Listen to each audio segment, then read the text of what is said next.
Oke, ini adalah iOS 18 yang masih versi public beta, jadi belum dirilis resmi. Tapi di iOS 18 kali ini tuh menurut gua fitur-fiturnya kayak ada yang menarik, tapi sepertinya bakal kurang kepake buat gua. Dan justru fitur-fitur yang sepertinya ngebosenin, kurang menarik, itu yang justru sepertinya bakal lebih kepake. Buat teman-teman yang mau cobain iOS 18, sekarang udah ada versi public betanya. Yang walaupun versi public beta biasanya udah lebih stabil, tapi gue pribadi tetap tidak merekomendasikan kalian buat download versi public beta. Soalnya ya namanya masih versi beta, jadi masih bisa ada bug, error, dan sebagainya. Jadi mending tunggu rilis resmi aja. Oke, pertama-tama kita mulai dulu dari iPhone apa aja nih yang bakal kebagian iOS 18. Gue akan tampilin di layar teman-teman sekarang. Dan ternyata dari iPhone XR juga masih kebagian iOS 18. Nah, di iOS 18 kali ini, Apple kasih fitur buat customize home screen yang lebih banyak. Pertama, sekarang kalian bisa taruh aplikasi di home screen dengan lebih bebas. Bisa kalian atur layoutnya mau aplikasinya di bagian samping, atau mau ada yang di atas, ada yang di bawah, juga bisa. Termasuk widget di home screen juga sekarang posisinya lebih fleksibel. Nggak benar-benar bebas sih, karena tetap ada layout yang sudah diatur sama Apple yang tentunya juga supaya home screen-nya tetap rapi. Tapi sekarang spot buat taruh aplikasi atau widgetnya udah lebih fleksibel. Dan kalian juga bisa adjust ukuran widgets langsung dari widgetsnya. Jadi nggak harus hapus widget dulu, terus pilih widget baru yang ukurannya berbeda. Tapi tinggal kalian drag aja icon yang ada di pojok bawah widgets, dan nanti ukurannya bakal sesuaiin ukuran widgets yang tersedia buat aplikasi itu. Nah, perubahan paling besar dari home screen iOS 18 adalah kalian sekarang bisa customize warna icon aplikasi dan widgets yang ada di home screen iPhone kalian. Teman-teman bisa bikin home screen iPhone kalian tampilannya jadi kayak gini, atau begini, atau kayak gini juga bisa. Tapi fitur ini yang gue maksud tadi sebagai fitur yang kelihatannya menarik, tapi sepertinya gue pribadi juga nggak akan pakai fitur ini,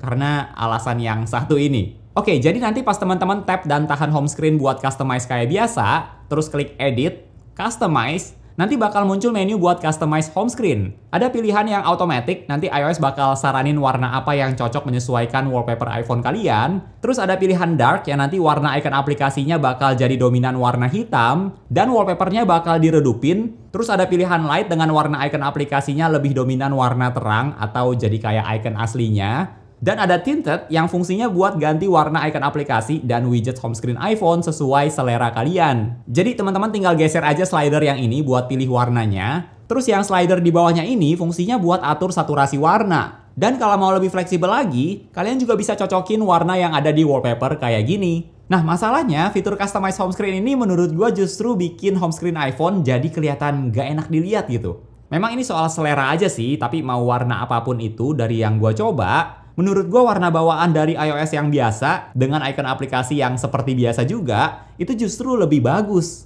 Sebenarnya pas gue nonton WWDC kemarin pas Apple kasih lihat hasil customize home screen-nya, gue juga merasa kayak jadi aneh gitu home screen-nya. Dan ternyata memang bener jadi kelihatan aneh. Tapi sekali lagi selera setiap orang bisa berbeda, dan kalau menurut teman-teman fitur ini menarik, well sekarang kalian bisa customize warna icon aplikasi dan widget sesuai dengan warna yang kalian suka. Oh ya, nggak hanya itu aja. Di bagian customize home screen ini teman-teman juga bisa edit ukuran icon aplikasi dan widgetsnya jadi lebih besar, tapi tulisan nama aplikasinya bakal hilang ya. Jadi buat kalian yang merasa icon aplikasi yang ada di iPhone selama ini ukurannya kekecilan, sekarang udah ada opsi buat tampilan yang lebih besar. Dan satu lagi, kalau yang icon di pojok kiri atas ini fungsinya buat redupin wallpaper kalian. Next, fitur lainnya yang dapat update besar di iOS 18 adalah Control Center. Kalau yang ini menurut gue update yang kelihatannya kurang menarik, tapi sebenarnya update yang bagus. Jadi Control Center di iOS 18 sekarang tampilan ikonnya berbeda dari sebelumnya. Dan gak hanya itu aja, Apple juga tambahin kontrol buat media playback, terus buat yang berhubungan sama konektivitas. Bahkan kalau dari yang dicontohin Apple, kalian juga bisa tambahin Home Controls. Dan semua grup ini bisa kalian lihat dengan satu kali swipe dari pojok kanan atas layar iPhone seperti ini. Terus sekarang pilihan setting yang bisa kalian taruh di Control Center ini jadi banyak banget. Yang menurut gue ini update yang bagus, jadi lebih banyak setting yang bisa kalian atur dari Control Center aja. Nah, icon yang ada di Control Center ini juga bisa kalian customize ukurannya. Tinggal di drag aja icon yang ada tanda kayak gini di bagian pojok bawah iconnya.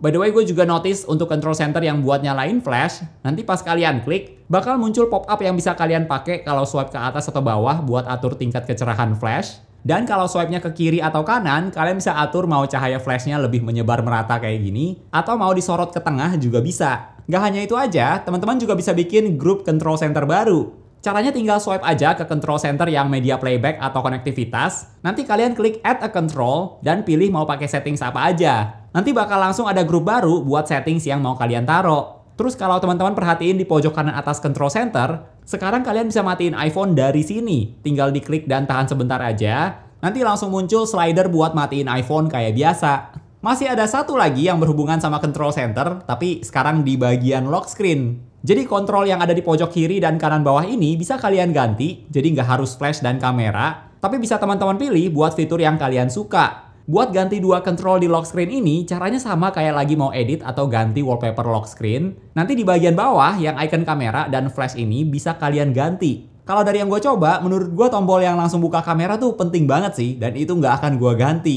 Kalau yang satu lagi, itu bisa kalian taruh buat fitur Quick Note, itu juga bagus. Jadi pas unlock iPhone-nya, nanti bakal langsung buka Quick Note. Update yang cukup bagus sih di bagian control center, tampilan baru, fiturnya makin banyak, dan bisa ganti kontrol yang ada di lock screen. Next ada tambahan fitur baru yang berhubungan sama keamanan privasi, dan juga ini salah satu update favorit gua di iOS 18 kali ini, yaitu bisa kunci aplikasi dan mengharuskan pakai Face ID, Touch ID, atau passcode buat buka aplikasinya. Jadi ada fitur keamanan ekstra buat aplikasi yang menurut kalian isinya penting. Jadi kalau misalnya HP-nya hilang atau lagi dipinjemin ke orang lain, nah mereka nggak bisa langsung buka aplikasinya karena harus menggunakan Face ID, Touch ID, atau passcode. Nah caranya juga gampang banget. Teman-teman nggak perlu download aplikasi tambahan atau perlu buat shortcuts, tapi tinggal tahan aja icon aplikasi yang mau kalian kunci dan pilih yang require Face ID. Dan klik sekali lagi yang require Face ID. Jadi setiap kali kalian buka aplikasinya, kalian harus scan Face ID dulu atau pakai passcode. Tapi sebagai catatan, kalau misalnya teman-teman kunci satu aplikasi menggunakan Face ID seperti ini, itu nanti kalau ada notifikasi yang masuk dari aplikasi itu, kalian nggak akan bisa lihat. Yang menurut gue make sense juga sih, soalnya kalau kita kunci kan berarti datanya tuh penting.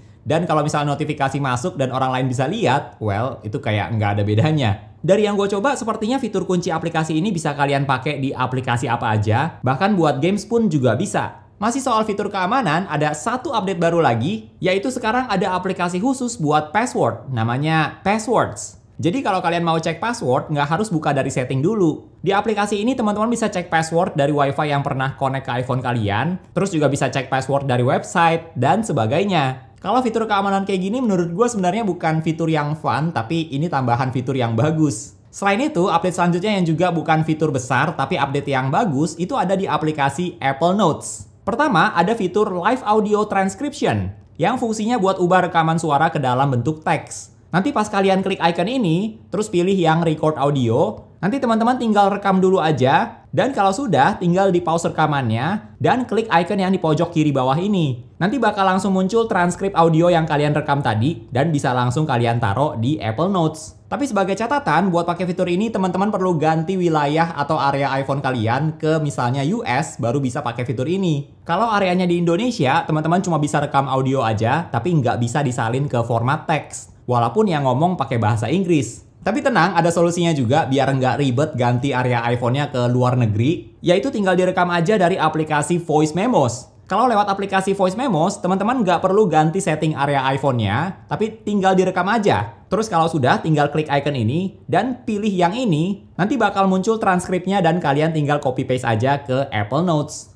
Bedanya cuma itu aja sih, kalau kalian pakai Voice Memos, kalian perlu copy-paste secara manual ke Apple Notes. Masih di bagian Apple Notes, sekarang kalian juga bisa highlight text. Yang harusnya fitur ini udah ada dari dulu sih menurut gua. Karena fitur highlight di aplikasi note taking itu penting banget. Buat pakai fitur highlight ini juga gampang, tinggal pilih aja teks atau kalimat yang mau kalian highlight. Terus pilih menu yang buat edit text, dan klik icon pensil ini. Nah, kalau mau ganti warna highlightnya, teman-teman juga tinggal klik aja warna yang ada di sebelah icon pensil tadi.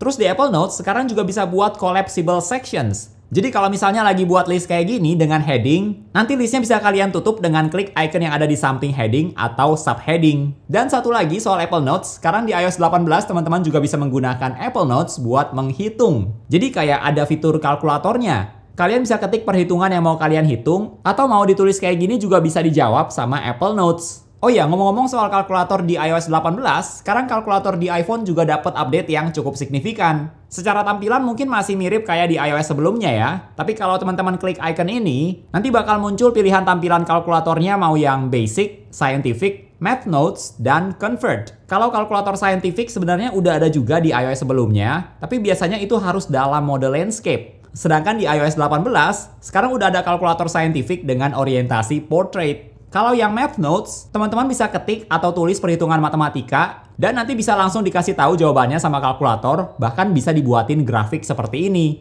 Terus untuk yang Convert, itu fungsinya buat konversi perhitungan dalam satuan yang kalian pilih. Bisa berdasarkan satuan area, mata uang, data, panjang, berat, dan sebagainya itu juga bisa. Menurut gue update aplikasi kalkulator kali ini bikin makin sulit buat install aplikasi kalkulator third party ya, soalnya fiturnya udah lengkap banget. Apalagi kalau teman-teman juga pakai iPad, aplikasi kalkulator ini juga bisa sync datanya ke kalkulator yang ada di iPad. Jadi lebih bagus lagi. Lalu untuk galeri foto di iOS 18 juga sekarang tampilannya udah berbeda.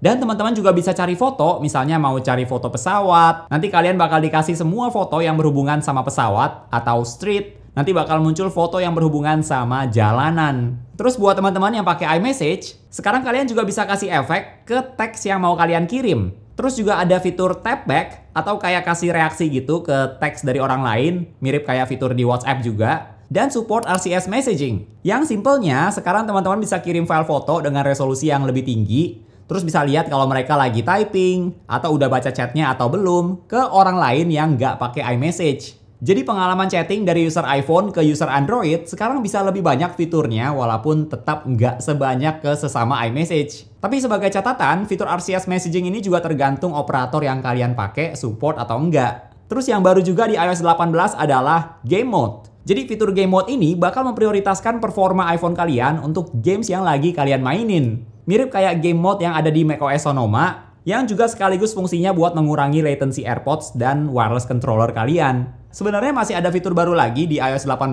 yang akan datang. Contohnya aplikasi mail nanti bakal ada kategorinya kayak gini, yang mirip kayak di aplikasi Gmail karena selama ini nggak ada kategorinya buat aplikasi mail. Dan tentu saja fitur yang akan datang yang gua nggak sabar buat cobain juga adalah Apple Intelligence. Tapi untuk sekarang, ini dia iOS 18 dengan fitur-fitur barunya. Dan ya, seperti yang gue mention di awal tadi, fitur yang kelihatannya sederhana, kurang mencolok, tapi buat gue justru itu jadi fitur pentingnya. Kalau menurut teman-teman gimana nih? Fitur baru apa yang kalian gak sabar buat cobain di iOS 18 kali ini? Coba share di kolom komentar ya. Oke, thank you buat teman-teman yang udah nonton sampai di titik ini. Jangan lupa untuk klik tombol like kalau kalian suka dengan video ini. Dan juga subscribe, karena nanti juga bakal ada video tentang macOS, iPadOS, dan watchOS. Jadi jangan lupa subscribe biar gak ketinggalan. Sampai ketemu lagi di video-video yang berikutnya. Bye!